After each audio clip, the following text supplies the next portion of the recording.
What's up, YouTube? Lady Vet here with your Power Book 2 Ghost Final Season Episode 1 review. The final season starts in the fast lane, and so this review will also go fast in order for me to keep up with all the moving parts.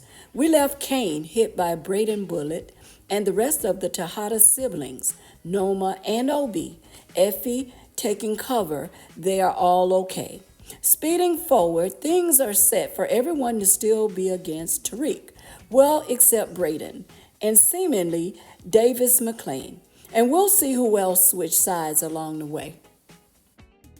As the title suggests, Tariq isn't going to die easy, so he and Braden search for a survival plan. Apparently, a couple of the guys knew about Obi's family and the green cards and made the terrible mistake of confronting Obi about letting Braden in to save Tariq. Needless to say, things didn't end so well for them. Cain is determined to get Tariq for what he thinks has happened to Monet, while Diana and Drew sit on the truth. Noma gathered a team to emphasize the task is still to get Tariq, and Noma is quite serious about deading Tariq. Tariq and Braden's task is to stop them by any means necessary, mainly by getting Noma's daughter, Anya.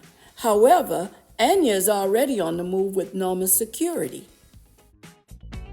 That's okay, because Pinky has eyes on Anya for Tariq. Y'all know Tariq wants to stay 3 steps ahead of everyone else. So Tariq has Braden with him inside some warehouse or storage place where they can strap up. Only thing is they have no plan of action. Tariq is operating on the strength of all that he has done thus far about school, securing his family, and putting up with the Tejadas and Noma's messiness. The on-the-spot plan is to get Anya to get Noma's attention and put her on pause. Blanca Rodriguez encouraged Junior to stop chasing the big white fish, aka Tariq. But Junior is stuck, just like Auntie Angela, on solving the case. Sax and his junk drive has got Junior feeling like super agent. So Junior refuses to listen and sets out on his own, more like Angela's child than nephew. Blanca did her best to let Junior know that Sax was crooked and that they had rumbled with St. Patrick before and lost the battles, so it was important to move on. Effie offers to drive Cain home to get medical help and is surprised when Cain wants her to go by Braden's family home to find out where he and Tariq are. Cain asks Effie to come along, but she says no, so Cain goes it solo, wounded, bleeding, and all. We know that Cain operates without thinking things through. Personally, I was happy to see Power resurrect a few characters from the dead. Monet's status was touch and go, and so was her comatose mentality.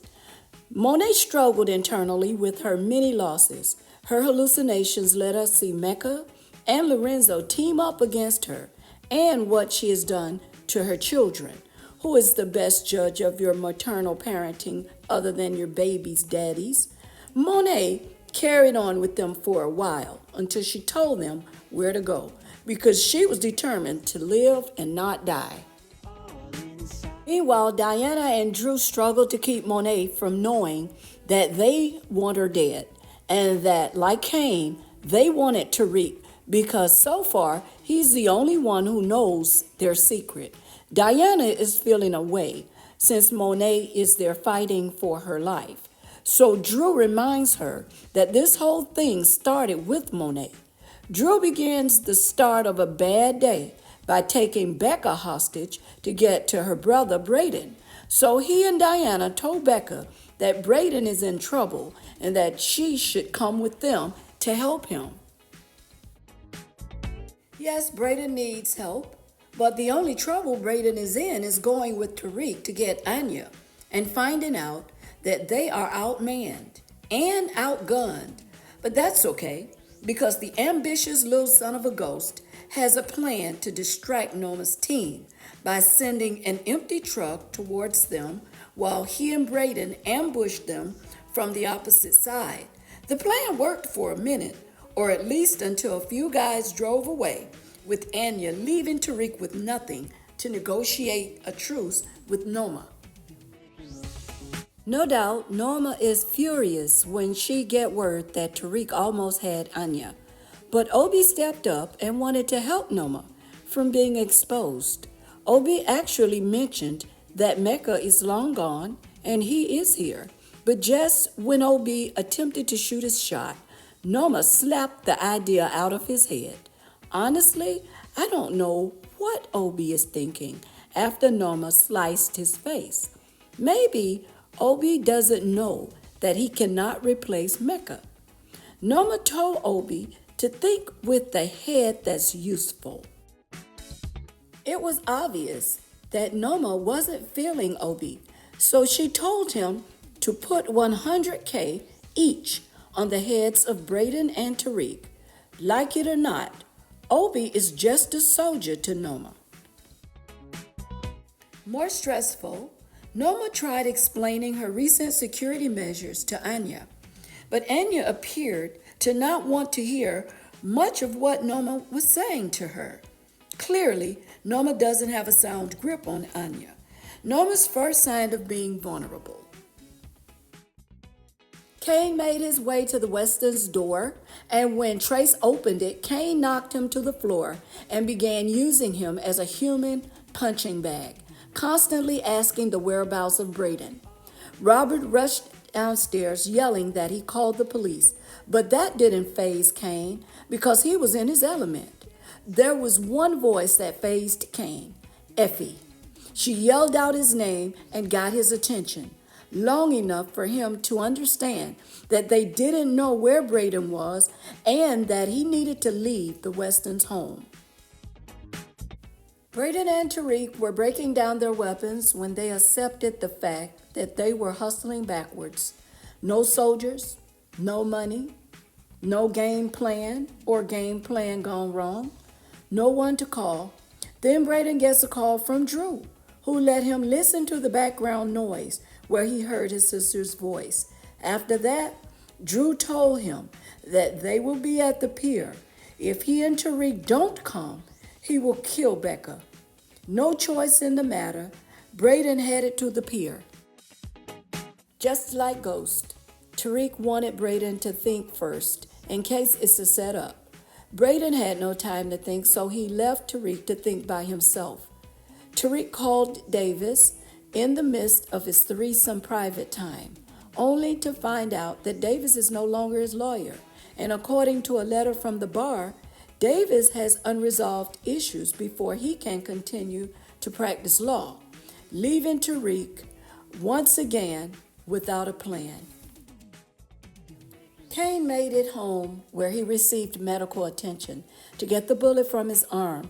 Again, Effie calmed Kane down after the doctor tried having a talk about gun violence. Of course, Kane would never receive that, so they thanked him and sent him on his way.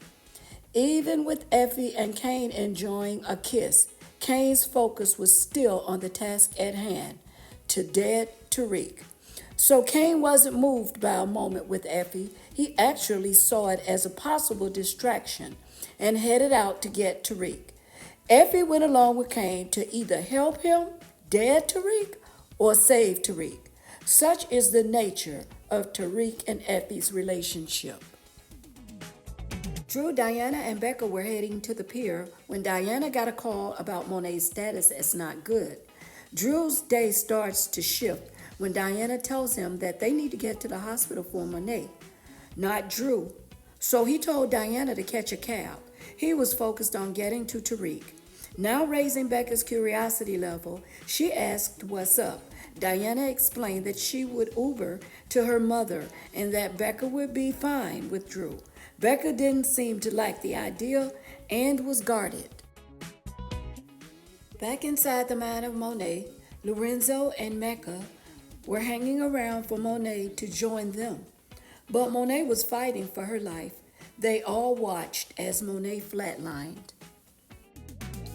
Oz met up with Junior, who discussed a case that he was working on, but when he said St. Patrick, Paz asked if he was serious and expressed concern. She reminded him of what happened to Angela, and he couldn't let go, even when Paz told him that he is all that she has left. Junior claimed that he wasn't going to do anything dangerous like Angela did. Paz was speechless. She remembered the past. Becca and Drew were on the pier when Drew commented that Braden wasn't far. Becca mentioned to call her dad. Drew shut that down. Then Becca said that she would call Braden. Drew reached in to take her phone. She sprayed mace in his face, got out of the car, and ran for her life. Drew's day just went from bad to worse. Becca ran into a nearby warehouse where Braden had arrived, and Drew tried to get to her also.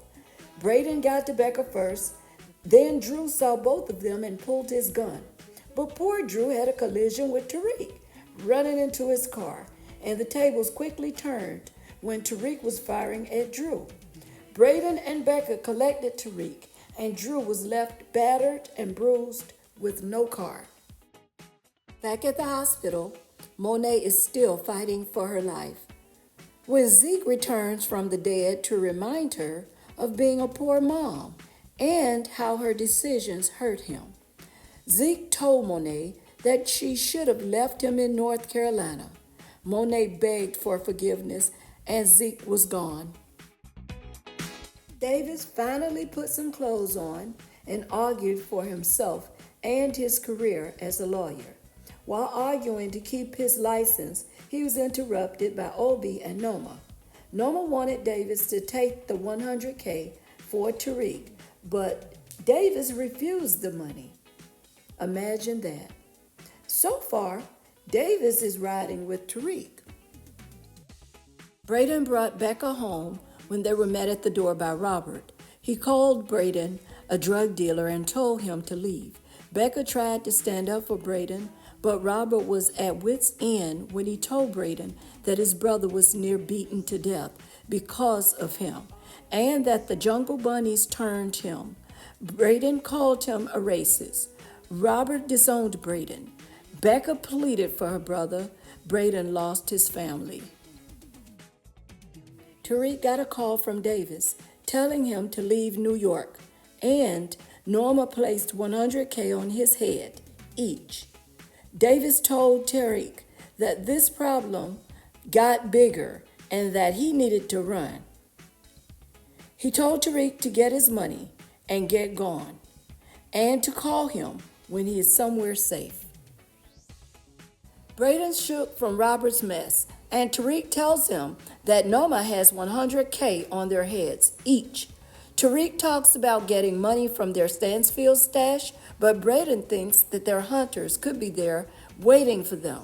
Well, given no choice and no help in sight, they must include a stop at Stanfield in their next plan, or lack thereof. They have an imaginable moment about life as two normal college kids, and Braden tells Tariq that he's the only family that he's got. So where Reek goes, he goes, and they're off to get the stash. Diana is at Monet's bedside when Drew checks in. She reports that they got the bullets out, but Monet is in a coma. Drew tells Diana that if Monet wakes up, she should smother her with a pillow. Diana is not feeling Drew, but Drew convinces her that they have to see everything through. Since Becca and Tariq got away, and Tariq's saying that he will tell Monet everything when she wakes up. Killing Monet will solve half of their problems. Drew is like Drake after hearing from Kendrick Lamar. Drew steals transportation. Diana is missing her mother and wants her to come back to them. Tariq and Braden are moving fast on the grounds of Stanfield. When Brushandria hollers at them, they ignore her. Junior has made his way to Stanfield and asked Brushandria about Tariq, but she called him out as being a cop and getting no info from her.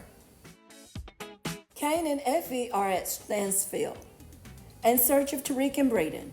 Well, at least Kane is when he gets the text about the $100K.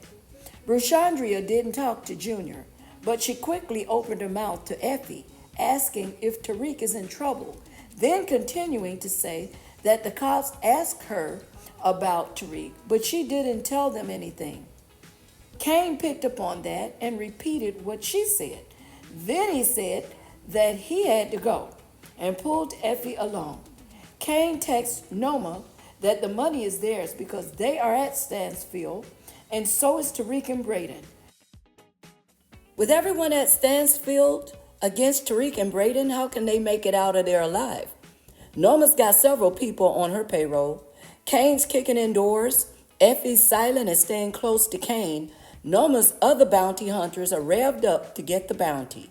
So as they are all closing in, the snake Effie tells Tariq that Kane's there to kill him and that there might be others.